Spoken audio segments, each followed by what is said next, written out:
this would be the time, yes. I would love to, I'm very happy to introduce Masha Esipova. I have a lot of things to say about Masha, and I have to restrain myself because we want to hear from her, not from me. But you know, every introduction is really about yourself. And so what I would like to say in that regard is that Masha was a student at VNYI. That is true of several of our faculty and several of our ZAs and several of our lecturers. She's also been faculty since then, full faculty.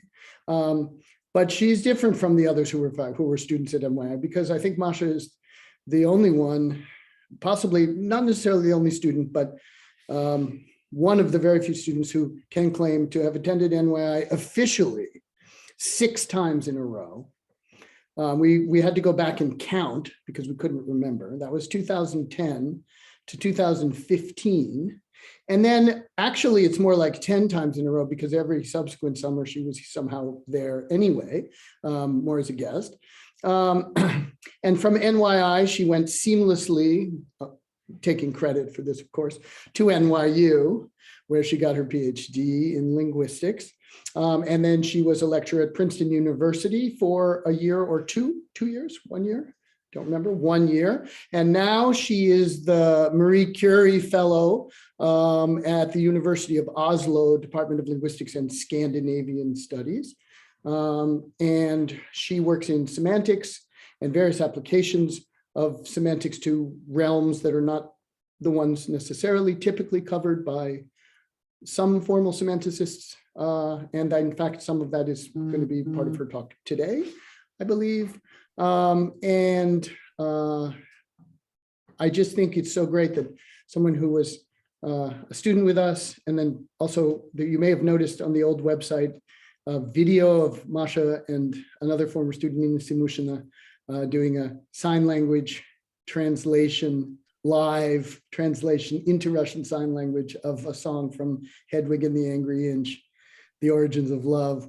One of my greatest spontaneous, my favorite spontaneous moments in the whole history of this multi-year craziness. And if you haven't seen that, go and find that, because that is absolutely a spectacular thing, but not right now, because right now we want to actually hear what Masha has to say about the topic of today's talk, which I will tell you in 1 second, is called The Silence of the Slurs, Inferences about Prejudice under Ellipsis. So thank you, Masha, for doing this, and please welcome Masha. Thank you, John. Thank you so much. I'm gonna start by sharing my screen. And I encourage people to keep their cameras on because I have a big screen. I can have my slides and your faces on the same screen. So please do that. So once again, thank you so much for coming to my talk. Thank you so much for having me. It's a great honor and a great pleasure to be here with you today.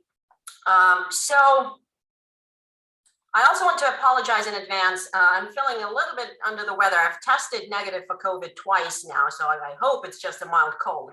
But you know, please, sorry for any sniffling and coughing and what have you during the talk. Okay. Now, let me start by an observation that different types of content behave differently under ellipsis. For instance, if we have presuppositions that are an inextricable part of the lexical meaning of a certain lexical item, they cannot be ignored during ellipsis resolution. So this is true, for instance, for presuppositions of predicates denoting different stages of events like start or stop or continue. This is true for presuppositions of factive predicates like know or regret. And so here are some examples. So if I say Pam stopped smoking, but Kim didn't, or and Kim did too, or and so did Kim, we are going to get an inference that Pam used to smoke. This is the presupposition triggered by this verb stop here. But we're also going to get an inference that Kim used to smoke as well. Similarly, if I say Leah regrets leaving, but Mia doesn't, or and Mia does too, or and so does Mia, we're going to get an inference that Leah left. But we're also going to get an inference that Mia left as well, okay? Now, on the other end of the spectrum are, for instance, expressive contributions of items like damn or fucking. I'm going to be swearing during this talk occasionally. Sorry about that. So, for instance, if A asks, "Did you bring a fucking gun to my house?" We're going to infer that A is experiencing some sort of strong, probably negative emotions. However we do that, this inference arises somehow due to the fact that A used the word fucking here. Okay. Now B can respond to that in various ways. They can say, "No, I didn't. Yes, I did. Yes, I did. So yes, I brought one." In none of these cases do we get a similar inference for B. Right? Again, however this inference arises for A, just the fact that B themselves did not say this word fucking, seems to be responsible for the fact that we do not get the same inference for B here. Okay? Now, these two cases, presuppositions of items like stop and expressive contributions of items like damn or fucking, like I said, they seem to be this polar ends of a scale. But today we're going to be talking about a case that is more complex. Today we're going to be talking about slurs. Slurs are these expressions that, have some sort of denotational / truth conditional / propositional component, whatever term you want to use. So usually they denote groups of individuals. But they also have some attitudinal component, in particular negative attitudinal component or prejudice component, as I'm going to call it. And today we're going to be asking the question, whether or not and to what extent this prejudice component can survive in different types of elliptical responses. So another caveat, I'm not going to be using or mentioning any real life slurs during this talk. I'm going to be using fictional slurs only, or evoking only fictional slurs. So if you have trouble accessing your intuitions for the examples that we're going to be discussing with fictional slurs, try and mentally replace them with some real life slurs, okay? And so here's an example of the kind of examples that we'll be looking at, right? So in the universe of the Blade Runner series, we have synthetic humans or androids or whatever. The neutral term for them is replicant. But there's also a slur that some people use for them, which is skin job. Okay, so if you're prejudiced against replicants, as many people in that universe are, you might express your prejudice by using the slur skin job. So if A asks me, or if A asks B, did you see a skin job? We're going to infer, based on this word knowledge, that A is prejudiced against replicants. Now, B can, again, respond in various ways. Among other things, they can say, "No, I didn't. Yes, I did. Yes, I saw one." And the question we'll be asking today is B prejudiced against replicants? And so when you look at the literature on different types of content under ellipsis, this question is usually asked in a categorical way, right? Do we get the inference or do we not? Right? But of course, we can ask this question in a gradient way. And there are at least two ways in which we can approach this inference that here I will be calling this inference the prejudice inference, specifically for slurs. There are at least two ways in which we can think about it in a gradient fashion. One is, how likely is it that B is prejudiced, in this case, against replicants? And the other one is, how prejudiced is B? Where, the scale can be from not at all to extremely prejudiced. So far, so good? All right. So today, the empirical question that I will be asking is, what factors affect the strength the presence and or strength of this prejudice inference in various types of elliptical and non-elliptical responses to antecedent utterances that contain slurs? And I'm going to have a very specific hypothesis about the different semantic, pragmatic, and syntactic factors that affect that, which results in a gradient empirical picture that is gradient in a very specific way. And I'm going to report the results of an experiment that I ran in order to test this hypothesis, where I got full corroboration of this hypothesis for noun slurs that are nouns like skin job, and a partial corroboration of my hypothesis for verb slurs. And I'm going to give you examples of verb slurs in a few minutes.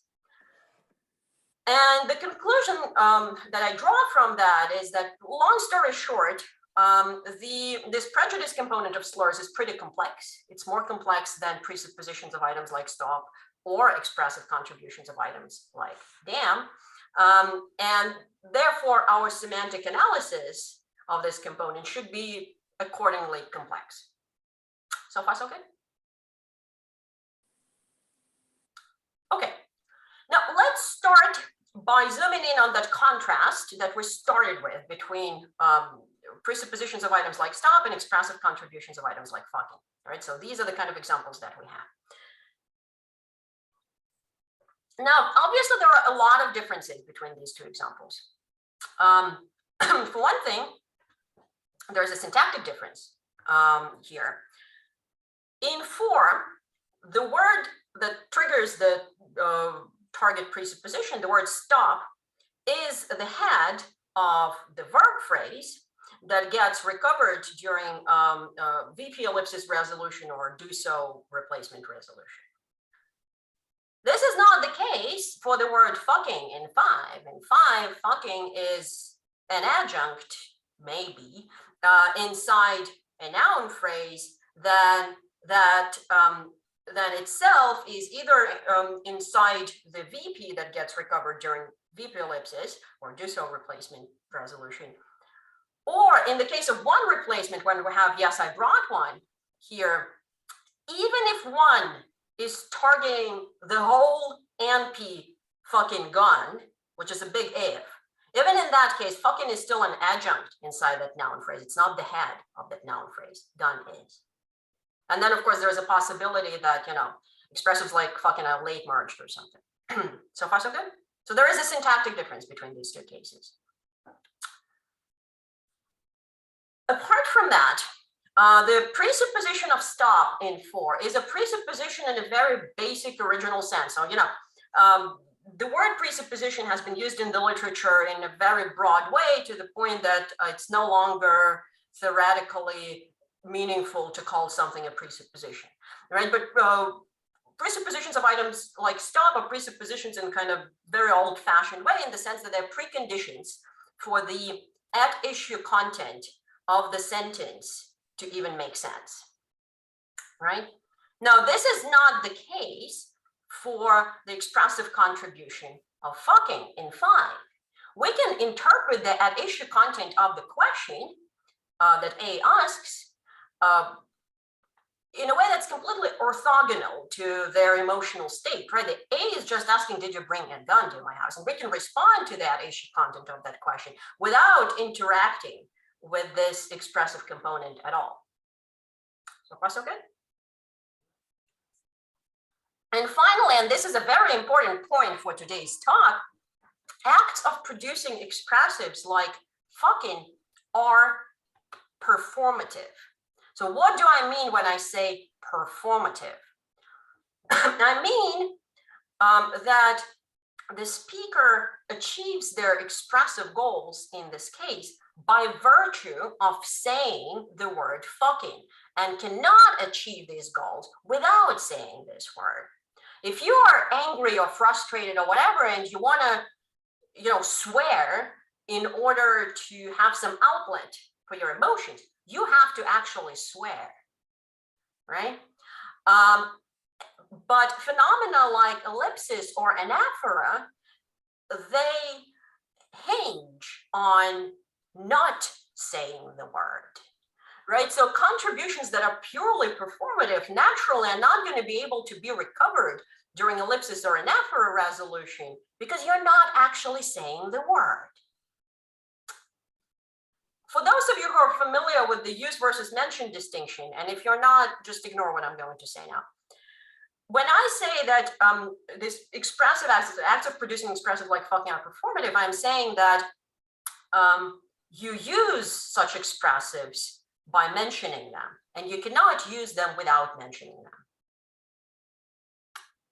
but cases of ellipsis and anaphora resolution would be cases of using something without mentioning it in a way.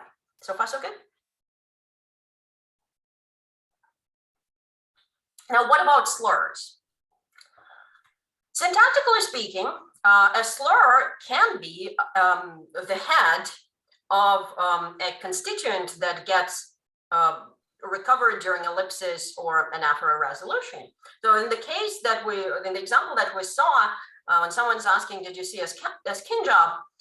If I say, yes, I saw one, right? So I'm doing this one replacement here. One replaces the noun phrase skin job, and the word skin job is the head of that noun phrase, right? So in these cases, slurs would be more like stop and less like fucking. Now, despite the fact that the prejudice component of slurs is, part of their lexical meaning, and slurs can be heads of constituents targeted by ellipsis or anaphora, this prejudice component of slurs is not crucial for being able to interpret the at-issue content of the sentence that contains the slur. The sentence will still make sense. And in this respect, slurs, or the prejudice component of slurs, is less like presuppositions of items like stop and more like expressive contributions of items like damn. And finally, when it comes to performativity, this is where things get really complicated, because slurs definitely do have a performative potential. You can use them performatively. You can't use slurs, for instance, to directly insult someone. Moreover, they can have performative effects without any relevant intent on the speaker's part. The speaker might not know what this word means, for instance, but just the mere fact that this slur has been uttered can have an effect on external observers who do know what this slur means.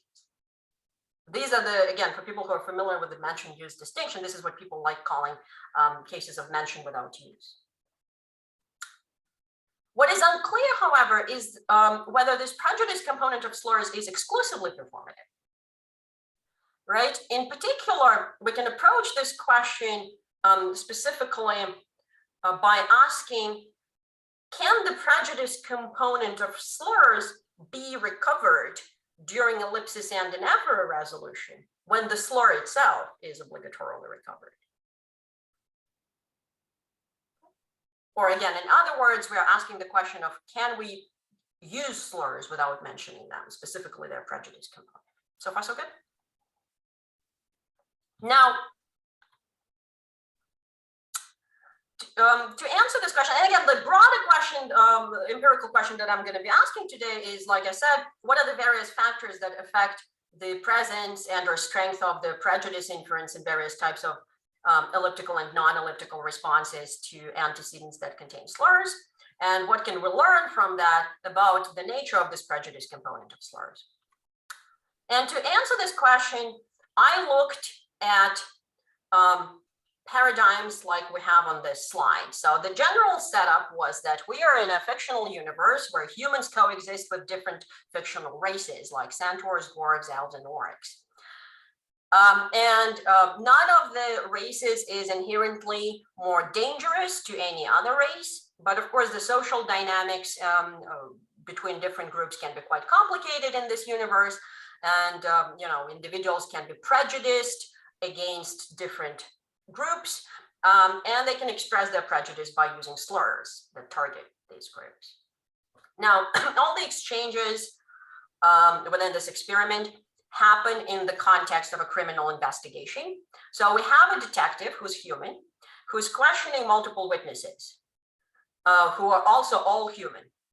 Now, the detective is extremely prejudiced against all non-human races and is constantly using slurs. Now, as for the witnesses, we don't know. Some of them might be prejudiced, others might not, we don't know.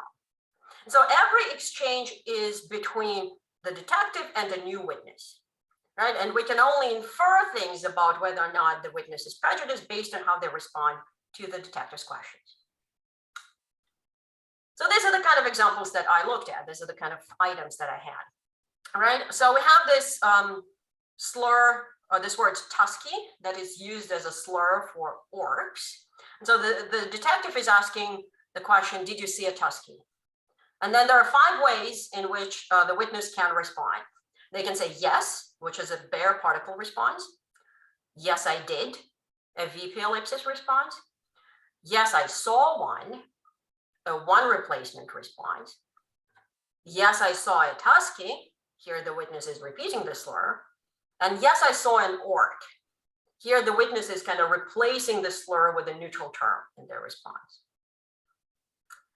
So these are the kind of items that I looked at for noun slurs, but I told you I also had verb slurs. So in the same universe, the word tusky is a slur for orcs, but it can also be used as a verb. And in that case, it means to crawl. And when it's used as a verb, it can be used to talk about any kind of individuals, not just orcs. Why is this word used in this way? Well, because orcs are stereotyped as living in caves and therefore having to crawl through narrow spaces all the time. Okay. So here the detective is asking a question about a human. So the detective says, okay, what happened next? Did he tusky under the table? And the witness can respond again in 5 different ways. They can say yes, bare particle response, yes, he did, VP ellipsis, yes, he did so, do so replacement, yes, he tuskied under the table, repeating the slur, or yes, he crawled under the table, replacing the slur with a neutral counterpart. So far, so good. And the question that I'm asking to target that prejudice inference is, how likely do you think that this witness is prejudiced against, well, in this case, orcs, based on how they responded to the detective's question? So here I'm going with likelihood. Okay.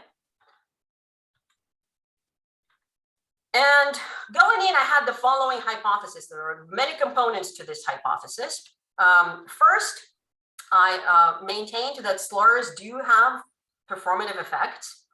So the prejudice likelihood ratings should be highest for responses where the witness says the slur themselves. Okay, so in that case, they're both using and mentioning it, if you like. I also hypothesized that the prejudice likelihood is going to be lowest in cases where the witness can indirectly correct the detective by using the neutral term. And I said that, you know, the witnesses don't feel comfortable openly challenging the detective. So this is basically the bravest thing they can do, okay? So in this case, they're neither mentioning nor using the slur, and also they're kind of, like I said, indirectly challenging the use of the slur in the antecedent utterance in an attempt, presumably, to minimize complicity. And if you're interested in reading more on unchallenged slurs and complicity, I recommend the book by Bianca Ciappellaro, and the references therein. I believe that's Bianca's dissertation turned into a book. Now, and finally, for responses in which, you know, the witness neither repeats the slur nor replaces the slur with a neutral counterpart. So for these elliptical responses, this was my hypothesis. I hypothesized that the prejudice component of slurs is not exclusively performative. That is, it can be used without being mentioned. And in particular, when the slur itself is obligatorily recovered during ellipsis or anaphora resolution, the prejudice component is recovered as well. And therefore, we should expect the prejudice likelihood ratings to be higher in this case than in elliptical responses where the slur itself is not necessarily recovered. Now, I have to make another caveat. I am not a big ellipsis connoisseur, so I'm making some assumptions about ellipsis here that might not be true, okay? But we'll see. The assumptions that I'm making are that in particular, when we have one replacement, we require strict lexical identity for the head noun of the noun phrase that gets targeted by one. but we do not necessarily require strict lexical identity for nouns that are inside, say, VPs that get targeted by VP ellipses, or in bare particle responses. So therefore, for nouns, the picture that I expect, if all the components of my hypothesis are true, which is a big if, then the picture that I expect is an 8A, right? So if the detective asks, did you see a Tusky? We expect the lowest prejudice likelihood ratings for responses like, yes, I saw an orc. The next one up for noun slurs would be yes, or yes, I did. The next one up would be yes, I saw one. And then finally, the highest prejudice likelihood ratings should be expected in responses like, yes, I saw a Tusky. Okay, so far so good. For verbs, I made an assumption that we require strict lexical identity for verbs that are the head of the VP that gets targeted by VP ellipsis or do so replacement. So therefore, for verbs, what I expected is that, when the detective asks, did he Tusky under the table? The lowest ratings, again, are going to be for responses, yes, he crawled under the table. The next one up will be yes, just a bare particle response. Then the next one up will be yes, he did, or yes, he did so. And then finally, we'll have the highest prejudice likelihood ratings for responses like, yes, he Tuskied under the table. So far, so good.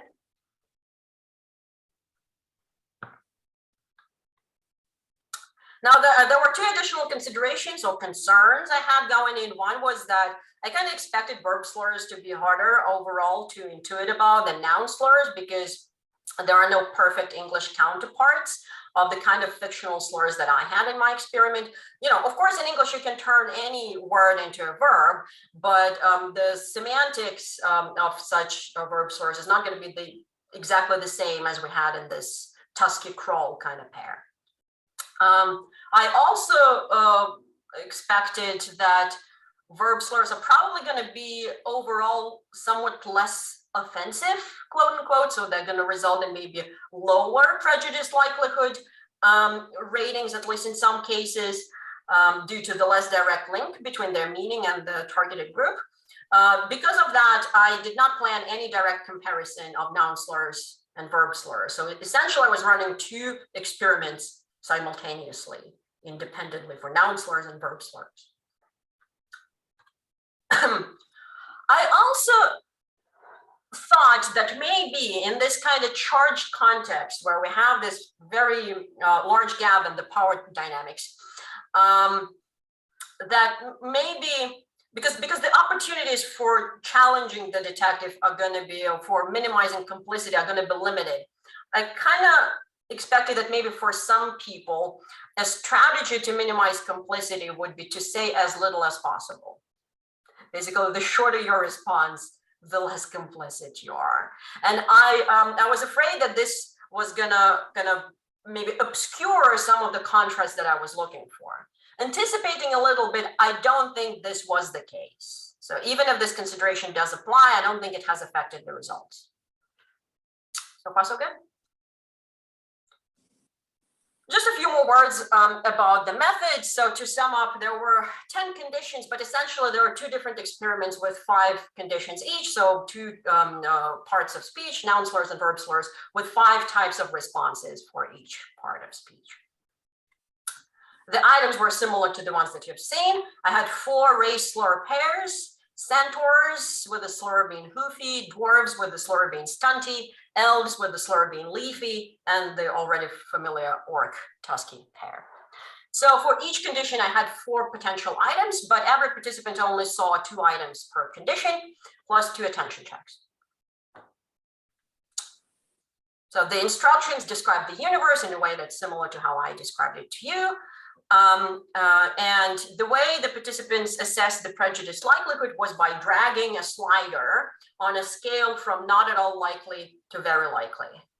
And the scale was actually mapped onto a numeric scale from 0 to 100, but the participants did not see the numbers. The participants were recruited on Prolific, and after eliminating the participants that blatantly failed the attention checks, I ended up with 128 participants. And of course, they were paid for their work.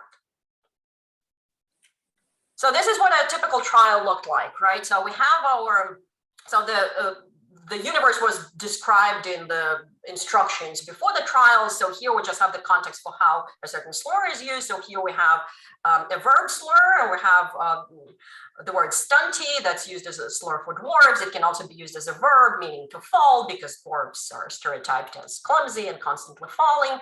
The detective asks the question, what happened next? Did he stunt it down the stairs? And then, you know, here in this trial, the witness responds by saying, yes, he stunted down the stairs. So they repeat the slur. And then the question is always the same. How likely do you think that this witness is prejudiced against, well, in this case, dwarves, right? So the race varies. And then there is the scale. The slider is set to the middle of the scale by default. And so, you know, the participant can drag it wherever they want. In this case, they're probably going to drag it somewhere to the right. And then they click confirm my answer. Proceed to the next trial. So far, so good. Okay, so what were the results? So remember, these were my predictions, and these were the results. So for nouns, we got a full match. All right, so we do have this kind of massive three-way distinction between, you know, responses that repeat the slur, responses that replace the slur with a neutral term, and then, you know, all these elliptical responses. But we also have a further distinction, a further contrast between, for noun slurs, bare particle responses and VP ellipsis responses on the one hand. So yes, yes, I did. And one replacement responses on the other hand. So yes, I saw one. It's a small contrast as compared to the other contrast that we have here, but it is a statistically significant contrast. For verb slurs, we only got a partial match with the hypothesis. So we also have this three-way distinction between, you know, repeated slurs, kind of challenged slurs, and elliptical responses, but there were no further contrasts, statistically significant contrasts within the elliptical responses. Okay. Now, what can we conclude from these results? So, like I said, the results for noun slurs corroborate all parts of my original hypothesis. So what are the implications here? Well, the prejudice component of slurs does indeed have a performative potential, just like the expressive component of words like fucking, and unlike presuppositions of items like stop. And this is why, you know, actually saying the slur is the kind of the strongest thing you can do. But this contrast between cases where the slur is not obligatorily recovered versus when it is suggests that this prejudice component is not exclusively performative, unlike the expressive component of words like fucking, and more like presuppositions of items like stop.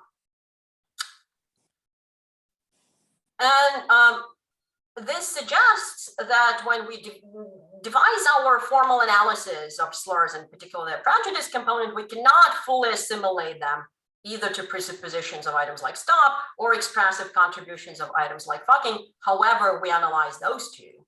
Contrary to some previous proposals in the literature, I'm not going to say anything else on the formal side of things. But if you're interested in my general thoughts on why I think we should separate performative contributions from non-performative contributions in our formal analysis and how we should do so, I have a manuscript. It's called Composure and Composition. It's on LinkBuzz. It's been under review for a long time now. I should write to the editor because this manuscript is getting obsolete as we speak. But you know, I don't talk a lot about slurs there. I talk mostly about regular expressives, but also, you know, gestures, facial expressions, all the fun stuff. So, you know, if you're interested, check it out. Now, what about verb slurs? Like I said, the results for verb slurs do corroborate the parts of the hypothesis that have to do with, you know, saying the slur versus challenging the slur versus doing neither, but they don't corroborate the part of the hypothesis that has to do with ellipses. why might that be the case? Well, many reasons. One is, as I already said, in the absence of perfect English counterparts, verb slurs were probably harder to intuit about, and the data were overall a little more noisy. Also, as I conjectured before running the experiment, the verb slurs were overall a little less offensive than noun slurs, which kind of condensed the results. The range of the ratings was more narrow, and this could have flattened some other potential contrasts within this range. And finally, remember I said I'm not a big expert on ellipsis. I made some assumptions about ellipsis and when things are recovered, when we do require strict lexical identity, when we don't require. I might be wrong about these assumptions, and in particular about these assumptions for VP ellipsis and do-so replacement.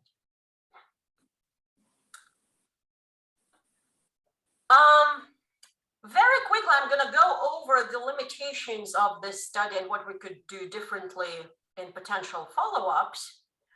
One is, as I said, I had this pretty charged context of this with this unequal power dynamics.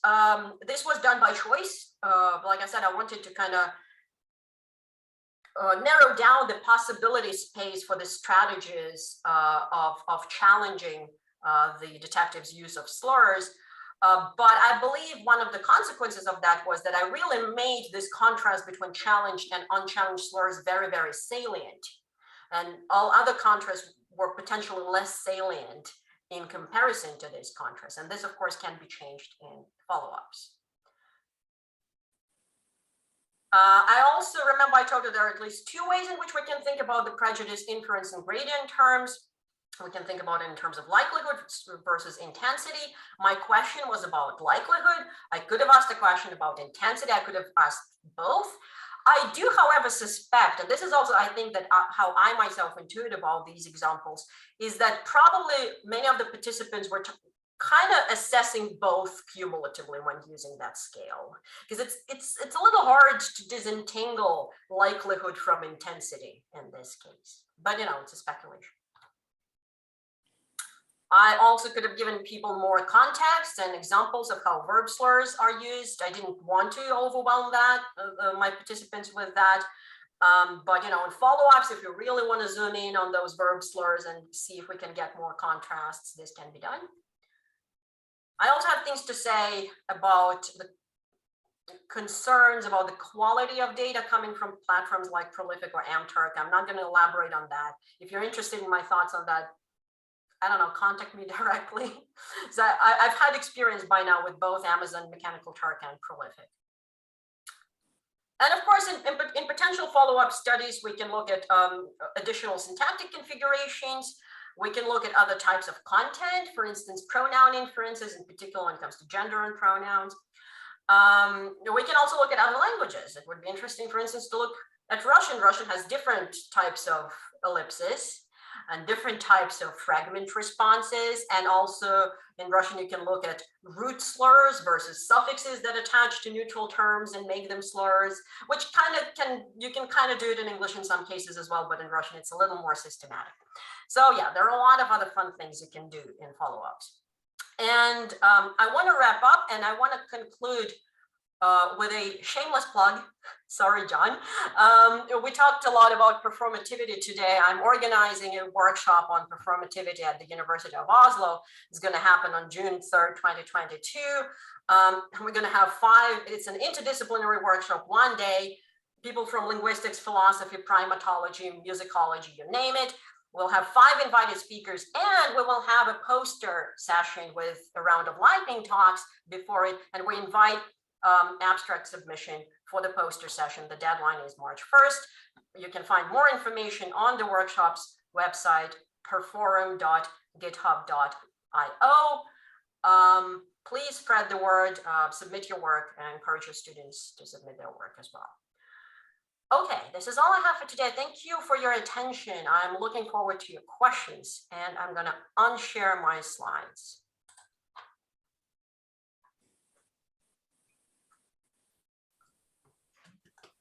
Thank you, Masha. Thank you. So we have plenty of time for some discussion and questions. So what I think we should do is, and Vinny just put in the chat the link for the workshop that Masha was talking about, which is great to plug here. Nabarod. I'm very glad to plug stuff here that's good to plug. We would encourage everyone to put their cameras on for the discussion, and especially if you want to ask a question, but of course, if you prefer to put it in the chat, that's fine. And use the little artificial hands, raise hand function if you like, or raise your real hand if you have your camera on. I think we'll see you. And it is open.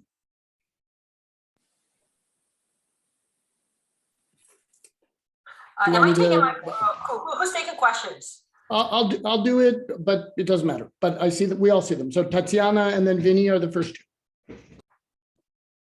Thank you so much for the very interesting talk. And I had many thoughts while you were talking.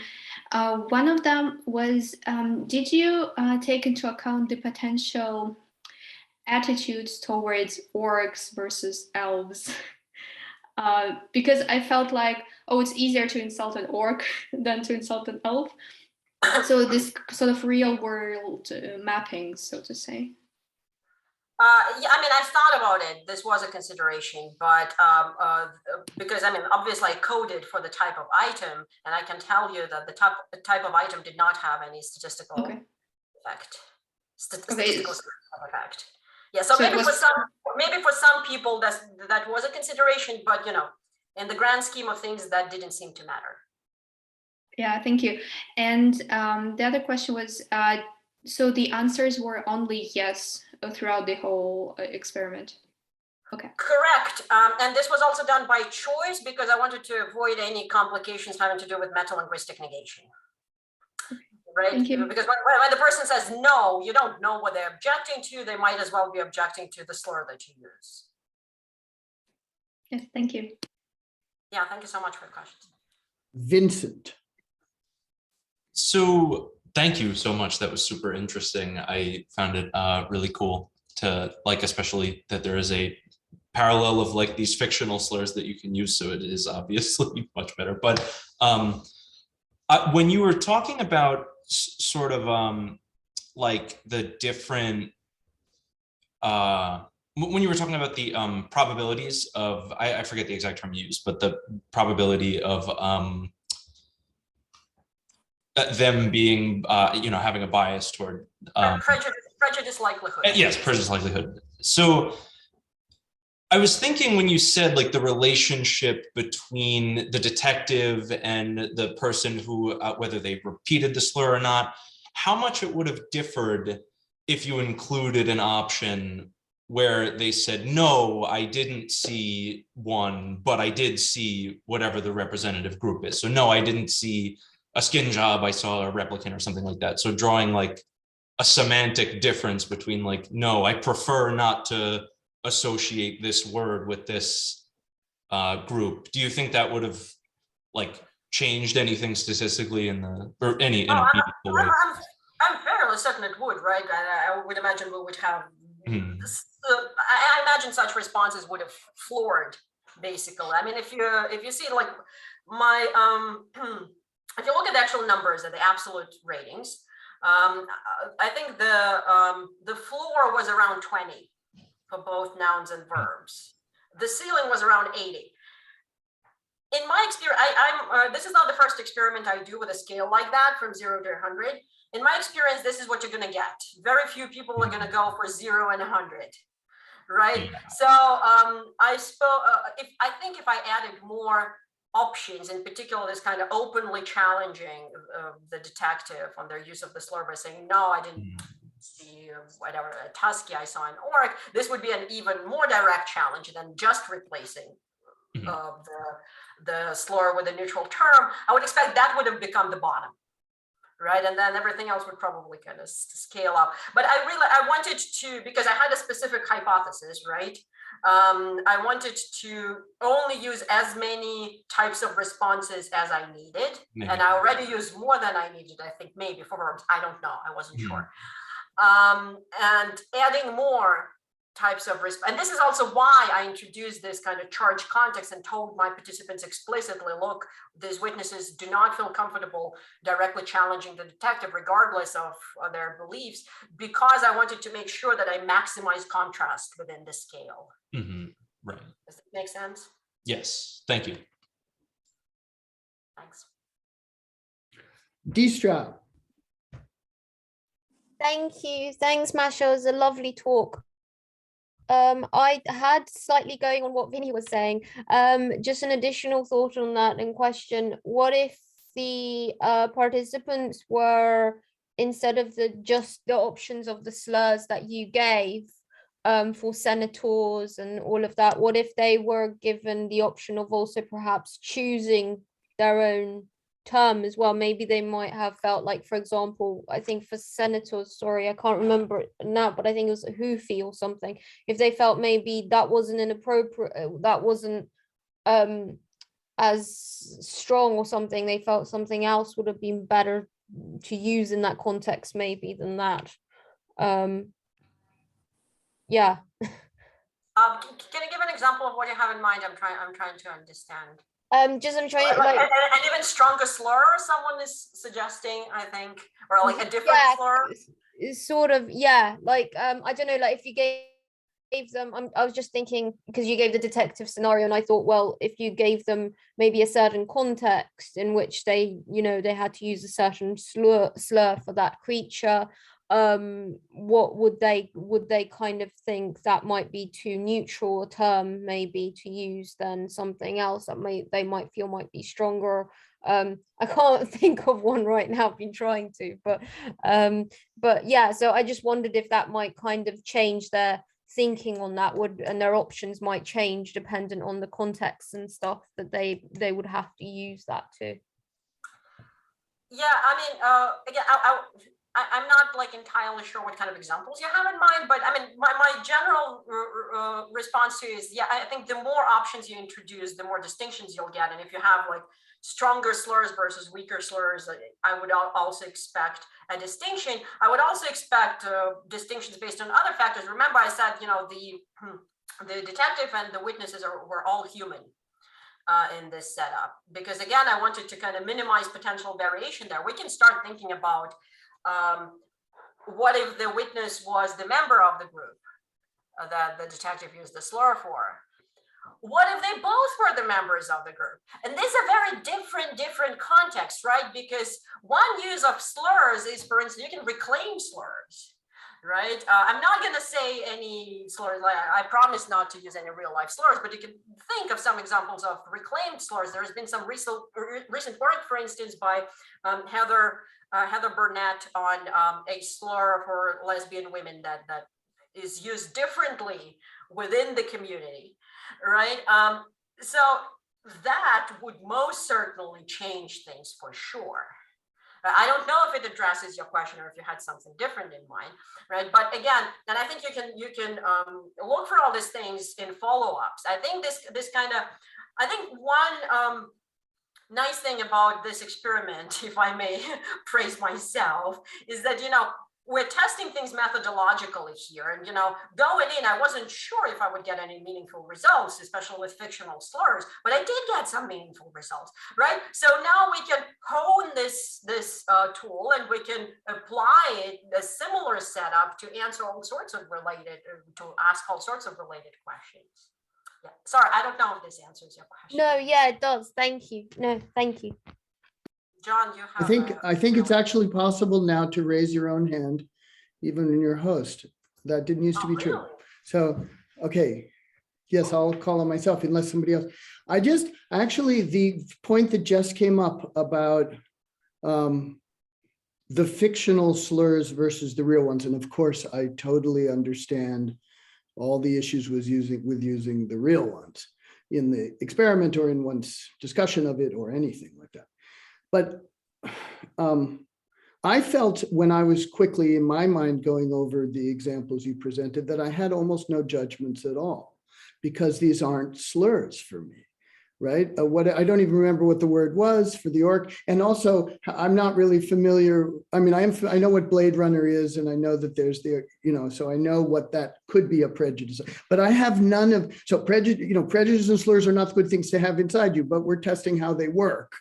And I do have them inside me in the real cases, but I don't have them inside me in these fictional cases. So I felt like, so in other words, I'm not advocating for using the real ones, but the effects would probably be much stronger, and you could. So that's that. I just want to know what you think about that, and if there's some maybe middle ground where you wouldn't run into the problems of using the real ones, but I don't know what that would be. But at least it would be something that everyone is equally familiar with, because you have to know a lot about this fictional world and so on. You get my question, sort of. Equally familiar with is something that I'm going to take issue with. I mean, maybe familiar with, right? But so the thing about using real life slurs isn't just that, oh, I don't want to offend my participants, right? I mean, I can write up an IRB or whatever. I mean, I'm no longer, it's no longer IRB or whatever it is here, right? I mean, I can set up the protocol. I mean, if they consent to it, they consent to it, right? The issue is that then I have to control very strictly for the social background of my participants, which I still needed to in this experiment, and I did. I'm going to come back to this in a second. But it really complicates things, and you will need to devise your hypothesis by adding this component on top of that, right? So what is the slur? What group does it target?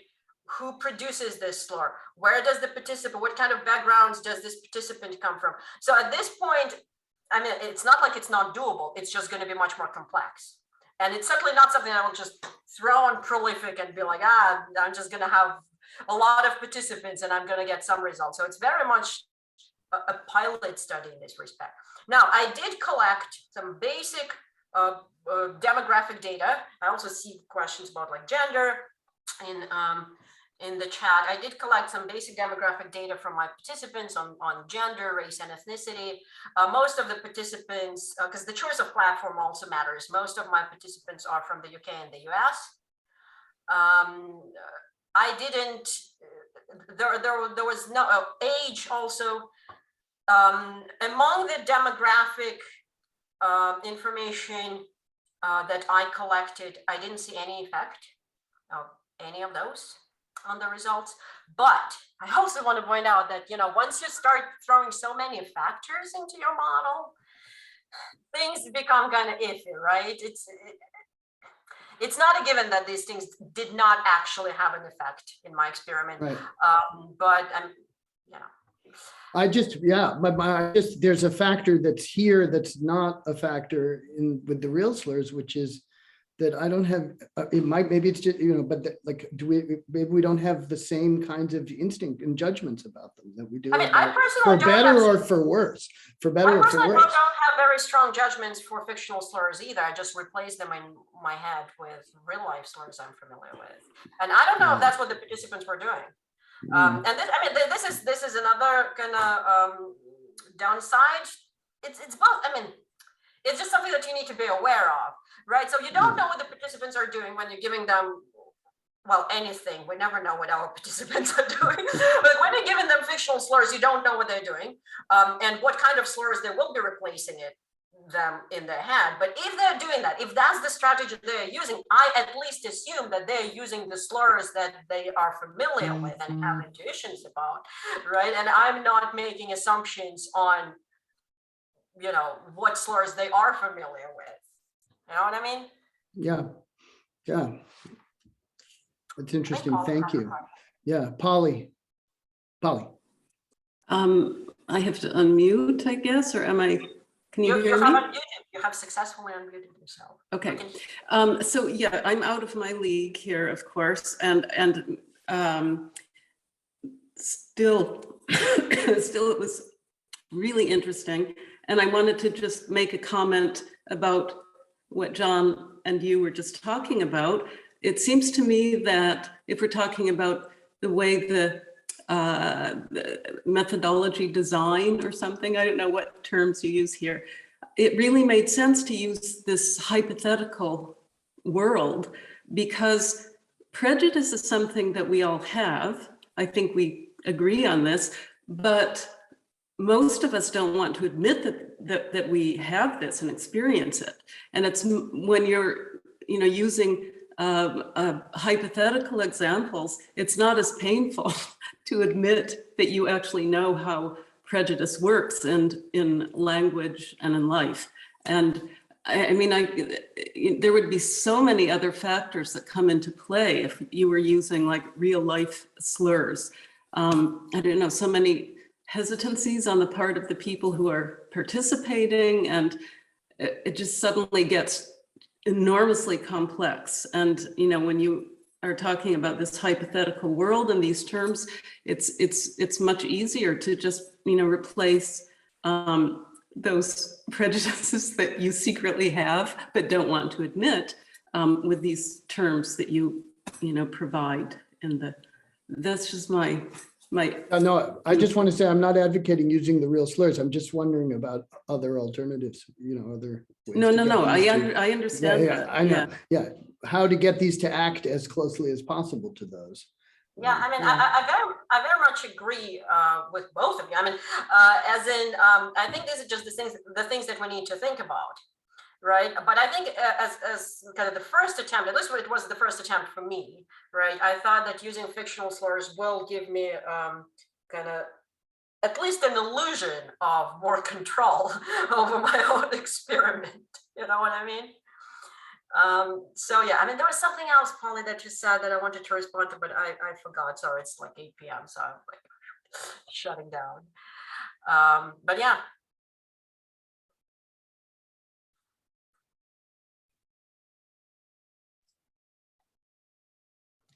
Other comments or questions? Giselle? Oh yeah, I think I remembered what I wanted to say in response to Polly's question.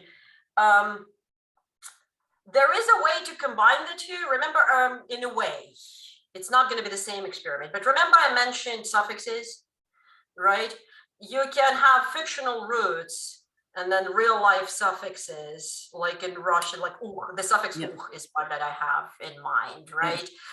Again, it can be used to turn neutral terms for groups of people into slurs. I'm not again going to give you any examples, but y'all can think about it.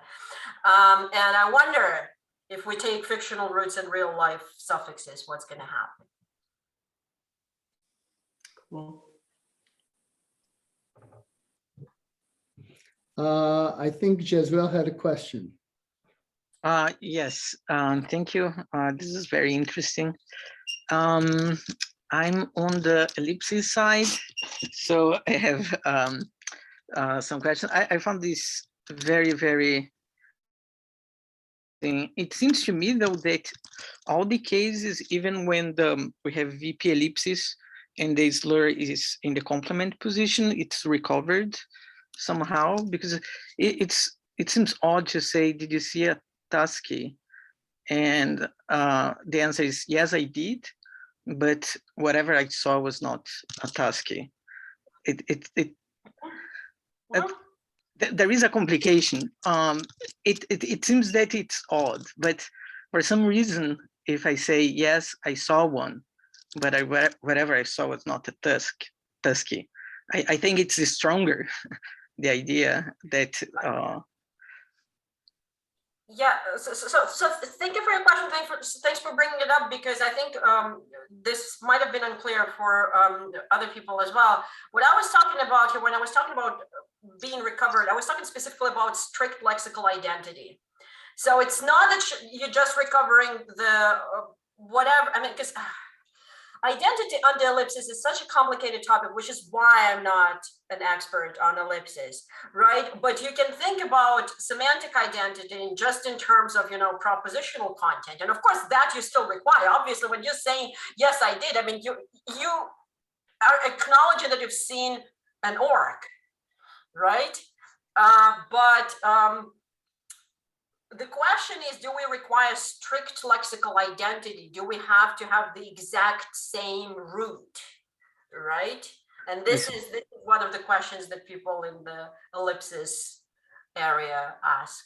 And Right. I made some assumptions there that might be completely wrong. I'm going to be presenting this in Gary Thomas's seminar on ellipsis. It's going to be a more technical and this like a longer talk. And those people are experts on ellipsis, and they're going to just tear me apart. Hopefully in a good way, right? I expect good feedback from people who actually know what they're talking about when they talk about ellipses. No, yeah, and I think even like the test that I did was like contradictory, because if I say yes, I did, but whatever I saw was not a Tusky, is like contradictory, because then you're saying yes, I did see an orc, but I didn't see an orc, right? So yeah, we'll have to think about like a more fine-grained test, or maybe yes, I did, but I would never use the word Tusky, something like that. And then like to probe if the lexical identity is indeed at play for each of those cases. Because I think on the ellipsis side is interesting, because if you, depending on what you get, you might, with these results, you might inform even like the theory of identity with some of these cases. So it's something to think about. Thank you. Yeah, I mean, that's, you can ask the question as a question about slurs, or you can ask the question as a question about ellipses, but you're using two things that we don't fully understand to, in both cases, to inform each other, which, yeah, fair enough. But I mean, it's interesting, yeah, because I mean, people, if you look at the literature on different types of content under ellipses, people have looked at like expressives and different kinds of presuppositions, of course, features and pronouns. But I feel like slurs have not been sufficiently studied from this perspective. And I think they can be very informative, because you've noticed like at the beginning when I said, okay, presuppositions or items like stop are very different from expressive contributions in all these ways. Slurs kind of cut it into a different way, right? This empirical fill, like this syntactically go this way, semantically they go slightly different way. So yeah. So that there is work like by Andres Saab on this topic. Yeah, I'm pretty sure you're familiar, but for other people that are interested in the topic. So, right, thank you.